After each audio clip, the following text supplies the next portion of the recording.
बिहार के किनारे बसा हुआ देवलपुर गांव हमेशा से शांत रहा था। यहाँ लोग अपने खेतों, अपने परिवार और अपनी परंपराओं में खुश रहते थे।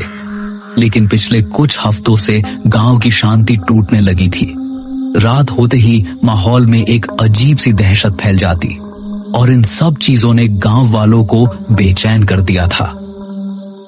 गांव के चौपाल पर कुछ बुजुर्ग बैठे थे, बाबा शंभूदा, धनराज, नरेश और छोटे लाल। पिछली रात फिर वही आवाजें सुनी है मैंने। ऐसा लग रहा था जैसे कोई रो रहा हो। मैंने भी सुना है, पर यह समझ नहीं आ रहा कि आखिर यह सब हो क्या रहा है। गांव में ऐसी चीजें पहले कभी नहीं हुई। लगता है हमारे गांव को किसी की नजर लग गई है, वरना ऐसे पहले कभी नहीं हुआ। गांव का ही आदमी गिरधारी, जो बढ़ई का काम करता था, कुछ दिनों से अजीब हरकतें कर रहा था। वो अक्सर रात को घर के बाहर बैठा हवा से बातें करता रहता। उसकी पत्नी कमला घबरा कर मुखिया के घर तक मदद लेने गई थी। मुखिया जी, गिरधारी को कुछ हो गया है।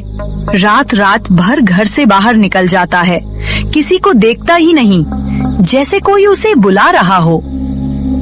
चिंता मत कर बेटी, मैं 2-4 आदमी भेजता हूँ। 2 आदमी गए, लेकिन गिरधारी की हालत देखकर सब हिल गए। गिरधारी की आंखें लाल थीं, हाथ कांप रहे थे। वो बार बार एक ही शब्द बड़बड़ा रहा था, वो आ गया, वो आ गया, वो मुझे लेने आया है। सब डर गए। दूसरे दिन सुबह लोगों ने सुना गिरधारी पागल हो गया है। गांव का चरवाहा चंदन जी अचानक खेतों में मरा पाया गया। उसके शरीर पर किसी जंगली जानवर के निशान नहीं थे, बल्कि ऐसा लगता था जैसे किसी राक्षस ने शरीर को खाने की कोशिश की हो। गांव भर में हड़कंप मच गया। ये क्या हो रहा है? क्या कोई नया जानवर गांव में आ गया, या ये कुछ और है? अब गांव में रोज कुछ ना कुछ गलत होने लगा। किसी के घर की छत पर रात में पैर चलने की आवाजें, किसी के आंगन में अजीब काले धब्बे। एक दिन मंदिर के पुजारी दीनानाथ ने गांव वालों से कहा, ये कोई साधारण बात नहीं, कुछ बड़ा हो रहा है। आज तक ऐसी घटना कभी नहीं हुई। धीरे धीरे गांव का माहौल खौफनाक होता चला गया। रात में घरों से बाहर निकलना लगभग बंद हो गया था। सब एक दूसरे को चेतावनी देते, सूरज ढलने से पहले घर पहुंच जाना। लेकिन सवाल वही था, ये सब क्यों हो रहा है? गांव वाले सोच रहे थे कि ये सब कब खत्म होगा। उन्हें नहीं पता था कि असली डर अभी सामने आना बाकी है। गांव में लगातार हो रही रहस्यमयी घटनाओं से लोग पहले ही डरे हुए थे, लेकिन असली खौफ तब फैला जब गांव के 2 आदमी, मुन्ना और करण, एक ऐसी चीज से टकराए जिसकी कल्पना उन्होंने सपने में भी नहीं की थी। ये मुलाकात ना सिर्फ उनकी जिंदगी बदलने वाली थी, बल्कि पूरे गांव पर आने वाले तूफान का पहला संकेत भी थी। शाम ढल चुकी थी। मुन्ना और कुर्ण लकड़ी काटने के बाद घर लौट रहे थे। मुन्ना, तूने सुना? लोग कह रहे थे कि जंगल की तरफ कुछ घूम रहा है रात को। ओए पागल, अगर हम हर बात पर विश्वास कर लें तो घर से निकलेंगे ही नहीं। फिर भी माहौल कुछ ठीक नहीं लग रहा। देख, हवा भी कैसी भारी हो गई है। दोनों धीरे धीरे जंगल के घने हिस्से की तरफ बढ़े। जंगल में एक अजीब सी गंध फैली हुई थी। अचानक दोनों ने देखा, सामने एक पेड़ के नीचे कोई बैठा था। लंबे बिखरे बाल, आंखों में गुस्सा। मुन्ना, वो क्या है? लगता है कोई बाबा है। दोनों कदम रोक कर खड़े हो गए। अघोरी धीरे धीरे अपना सिर उठाता है और कहता है, आ ही गए, मैं तुम्हारा ही इंतजार कर रहा था। आप हमें जानते हो? तुम्हें भी और इस गांव को भी जानता हूं। बहुत पुराने पाप दबे पड़े हैं यहाँ, और जब पाप सड़ने लगते हैं तो धरती चीखती है। आप किस पाप की बात कर रहे हो बाबा? अघोरी ने जमीन पर उंगलियां फेरी और एक मंत्र बड़बड़ाने लगा। मिट्टी हल्की सी हिलने लगी। तुम लोगों के गांव पर एक काला साया मंडरा रहा है, जो आने वाली रातों में और गहरा होगा। बाबा, ये जो लोग पागल हो रहे हैं, गायब हो रहे हैं, क्या ये उसी का असर है? ये तो बस शुरुआत है, असली तूफान अभी आना बाकी है। बाबा, आप गांव के पास क्यों आए हो? क्या आप हमारी मदद करने आए हो? अघोरी अचानक खामोश हो गया। उसने अपनी आंखें बंद की, फिर धीरे धीरे बोला, मैं किसी की मदद करने नहीं आया, मैं तो सिर्फ इंसाफ लेने आया हूं। यह सुनकर दोनों के पैरों तले जमीन खिसक गई। किस बात का इंसाफ? जिस चीज को तुम लोग देख नहीं पा रहे, वो अब जाग चुकी है, और बहुत जल्द वो अपने हिस्से का बदला लेकर रहेंगी। मुन्ना, चल यहां से, मुझे कुछ ठीक नहीं लग रहा। दोनों डर के मारे सुन हो जाते हैं, और जाते जाते वो अघोरी इनको कहता है, आने वाली अमावस तुम्हारे गांव की आखिरी रात होगी। अब करण और मुन्ना से और सहन नहीं हुआ। दोनों ने पीछे मुड़कर भागना शुरू कर दिया। पीछे से अघोरी की हंसी सुनाई दी।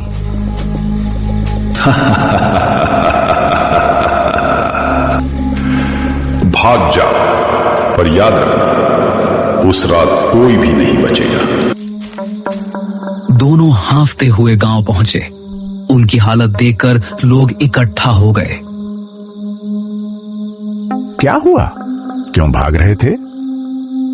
लेकिन मुन्ना और करण कुछ बोल ही नहीं पा रहे थे। उनके चेहरे पीले पड़ चुके थे। आंखों में वही डर था जो पूरे गांव में फैलने वाला था। मुन्ना और करण की जंगल में उस अघोरी से हुई मुलाकात ने पूरे गांव में बेचैनी फैला दी थी। लोग भले ही उनके शब्दों पर पूरी तरह यकीन न कर रहे हों, लेकिन उनके चेहरों पर डर ने सबको समझा दिया था कि कुछ ना कुछ बहुत बड़ा होने वाला है। अगली सुबह विमल, जो गांव में अपने मेहनत और ईमानदारी के लिए जाना जाता था, अपने खेत की तरफ जा रहा था। खेत गांव से थोड़ा दूर जंगल की कगार पर पड़ता था। हवा में हल्की धुंध फैली हुई थी। ये मौसम भी ना, कब गरम कब ठंडा, कुछ पता नहीं चलता। बस जल्दी से काम खत्म करना है। वो खेत की मेड़ों में चलते हुए फसल देखने लगा। सब कुछ सामान्य था, लेकिन अचानक उसे लगा कोई उसके पीछे खड़ा है। वो पलटा, वहां कोई नहीं। विमल ने काम शुरू ही किया था कि अचानक उसके सामने की झाड़ियों में तेज सरसराहट हुई। कौन है? कौन है वहां?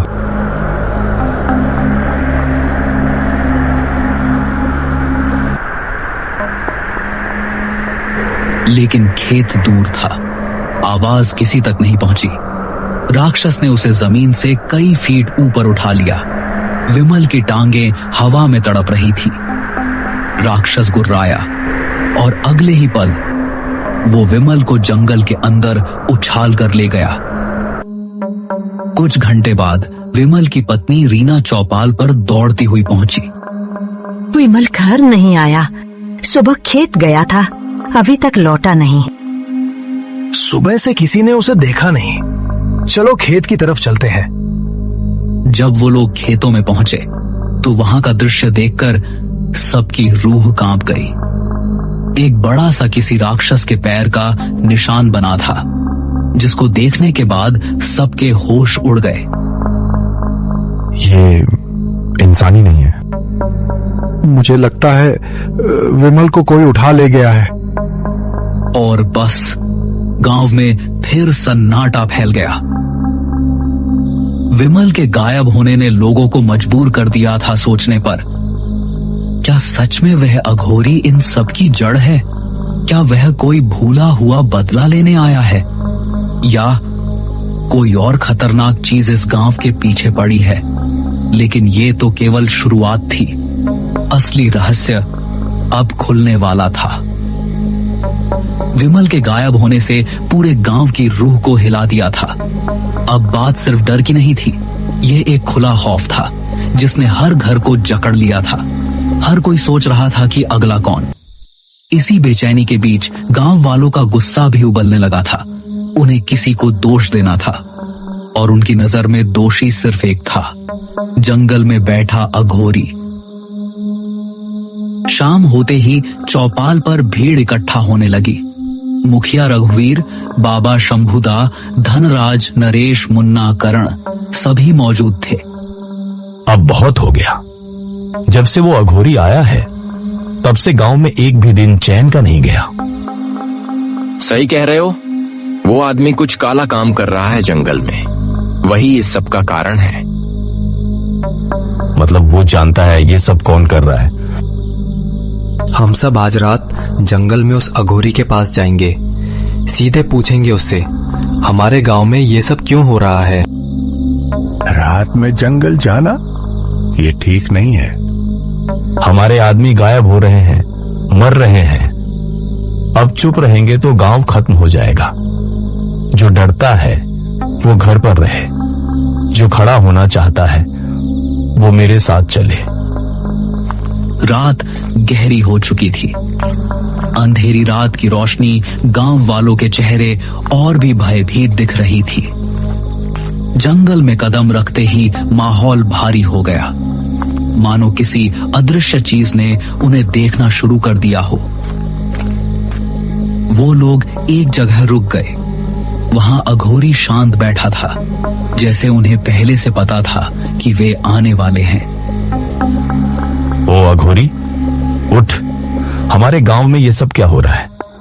क्यों लोग गायब हो रही हैं? क्यों मौतें हो रही हैं? क्योंकि तुम्हारा गांव अपने पुराने पापों की सजा भुगत रहा है। कौन सा पाप? क्या बकवास है ये? बकवास? तो सुनो, आज से 15 साल पहले का सच। 15 साल पहले मेरी एक बेटी थी, ललिता। मेरे जीवन की एकमात्र खुशी। उसे प्यार हो गया था तुम्हारे मुखिया के बेटे से, लेकिन मैं नीची जाति का था। तुम सबने क्या किया था याद है? तुमने मेरी बेटी को गांव के बीचों बीच लाठियों से पीट पीट कर मार डाला, फिर उसे पेट्रोल डालकर जला दिया। ये झूठ है। झूठ नहीं, मेरी आंखों के सामने मेरी बेटी जलती रही और तुम सब तमाशा देखते रहे। गांव वाले सन्न रह गए। किसी के मुंह से आवाज तक नहीं निकली। मैं अपनी बेटी की राख लेकर 15 साल हिमालय में साधना करता रहा। मैंने प्रण लिया था कि अमावस की रात मैं इस गांव का अंत कर दूंगा। क्या मतलब? मतलब ये कि अगली अमावस तुम सबकी आखिरी रात होगी। जंगल की हवा अचानक तेज हो गई। लालटेनों की लौ कांपने लगी और अगले ही पल अघोरी गायब, जैसे हवा में घुल गया हो।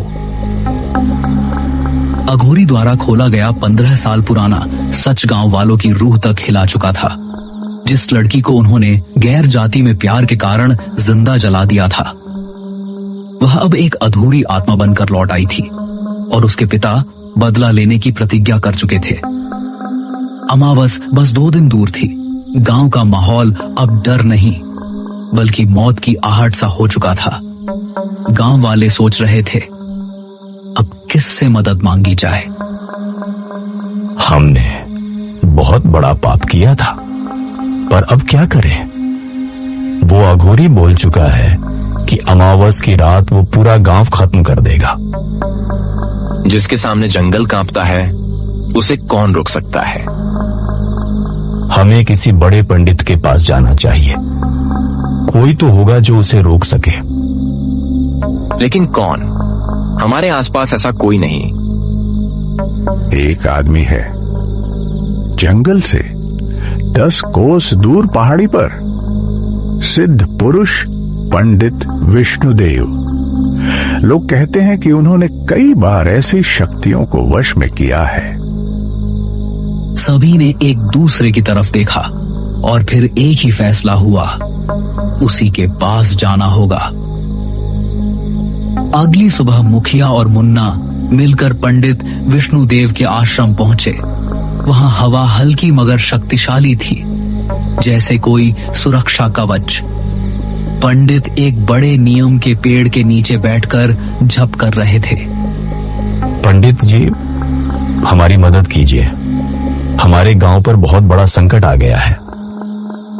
मुझे पता है, जिस अघोरी की बात तुम कर रहे हो वह साधारण मनुष्य नहीं रहा। उसने बदले की आग में ऐसी शक्तियां पाली हैं जो सामान्य मनुष्य को चूर चूर कर सकती हैं। तो क्या आप उसे रोक सकेंगे? रोक सकता हूं, पर पहले तुम सच बताओ, उसकी बेटी के साथ क्या हुआ था? मुखिया ने सिर झुका लिया और पहली बार गांव का पाप स्वीकार किया। ये कहानी सुनकर पंडित की आंखों में क्रोध आ गया। तुम सबने बहुत भारी पाप किया है। महिलाओं पर, मासूमों पर अत्याचार, उसकी कीमत तो चुकानी पड़ेगी, लेकिन फिर भी मासूम और निर्दोष लोग बचने चाहिए। मैं तुम्हारी मदद करूंगा। अमावस की शाम आ गई थी। पंडित विष्णुदेव ने गांव के बीचों बीच एक विशाल यज्ञ मंडल बनवाया। पूरे गांव के लोग कांपते हुए आसपास खड़े थे। जब तक यह यज्ञ चलता रहेगा, अघोरी यहाँ प्रवेश नहीं कर सकेगा। पर अगर तुम में से किसी ने डरकर मंडल तोड़ दिया तो समझ लेना, अंत निश्चित है। रात गहराती गई, अग्नि तेज जलने लगी, मंत्रों की आवाज भारी होती गई। अचानक तेज गर्जना, जैसे पूरा जंगल हिल गया हो। तो तुम लोग अपनी मौत से बचने की कोशिश कर रहे हो। आज अमावस है। आज मैं हर उस इंसान की आत्मा लूंगा जिसने मेरी बेटी की चीखें सुनी थी। अघोरी, तुम जो कर रहे हो वो धर्म नहीं, विनाश है। गांव में कई निर्दोष भी हैं, उन्हें मत मारो। निर्दोष? जब मेरी बेटी को जला रहे थे तब कौन था निर्दोष? पंडित ने मंत्र पढ़ना शुरू किया। अघोरी जोर से चिल्लाया, जैसे जमीन फट जाएगी। अचानक हवा तूफान बनकर उठी। अग्निकुंड की लपटें ऊपर उठी। अघोरी की शक्ति और पंडित के मंत्र टकरा रहे थे। कड़ी लड़ाई के बाद पंडित ने आखिरी मंत्र पढ़ा। अघोरी पीछे की ओर धकेला गया। उसकी शक्ति कमजोर होने लगी, लेकिन उसके चेहरे पर एक डरावनी मुस्कान आ गई। तुमने मुझे रोका है, पर मेरा श्राप नहीं रोक पाओगे। मैं इस गांव को छोड़ रहा हूं, लेकिन याद रखना, तुम सबके घरों में कभी सुख नहीं बचेगा। तुम्हारी पीढ़ियां रोएंगी और मेरी बेटी की अधूरी आत्मा कभी चैन से नहीं सोएगी। सबको लगा अब सब ठीक हो गया, लेकिन तभी मुखिया के घर की छत पर एक लड़की खड़ी थी, लाल साड़ी में। वो अघोरी की बेटी थी। उसने धीमे से मुस्कुराकर कहा, अब मेरी बारी है। और अगले ही क्षण पूरी रात अंधेरे में डूब गई। गांव में चीखों की गूंज फैल गई और इसी रहस्य के साथ कहानी यहीं खत्म हो जाती है।